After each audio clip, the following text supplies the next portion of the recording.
படிப்பு மட்டும்தான் முக்கியம்னா நம்ம டீச்சர்ஸோ ப்ரொஃபஸர்ஸோ இவங்கெல்லாம் ரொம்ப பெரிய ஆளா என்ன இருந்திருக்கலாம்.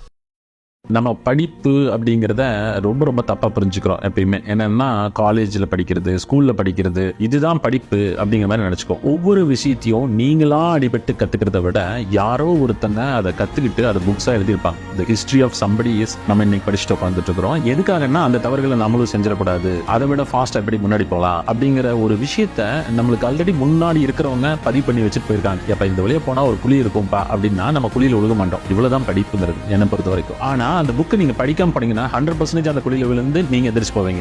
படிச்சவங்க எல்லாம் பெரிய ஆளா முடியுமா, படிக்காதவங்க எல்லாம் பெரிய ஆளா முடியாதா அப்படின்னு கேட்டீங்கன்னா, படிப்புங்கிறது வேற. நீங்க கண்டினியூஸ் எஜுகேஷன் அப்படிங்கிற ஒரு வார்த்தை அடிக்கடி கேள்விப்பட்டுட்டே இருப்பீங்க. நீங்க புக்கு வச்சு தான் படிக்கணும்னு அவசியம் எல்லாம் இல்லை. நீங்க படிச்சவங்களோட இருக்கலாம், அனுபவத்துல கத்துக்கலாம். நீங்க அன்றாடம் உங்களுக்கு அந்த பசி இருந்துகிட்டே இருக்கணும். ஏதாவது கத்துக்கணும், ஏதாவது தெரிஞ்சுக்கணும். இன்னைக்கு யாராவது ஒரு நல்ல விஷயம் சொல்ல மாட்டாங்களா, நான் செய்யற வேலையில ஏதாச்சும் ஒன்று ஒரு துளி எக்ஸ்ட்ரா ஏதாவது கிடைக்குமா. இப்ப நம்மளுக்கு சோசியல் மீடியா வந்தங்காட்டி இன்ஸ்டாகிராம்ல நிறைய வீடியோஸ் வர ஆரம்பிக்குது. நான் இந்த விஷயத்தை இவ்வளவு சிம்பிளா பண்ணிருக்கிறேன், இந்த விஷயத்தை இவ்வளவு பெட்டரா, இதுவும் எஜுகேஷன் தான்.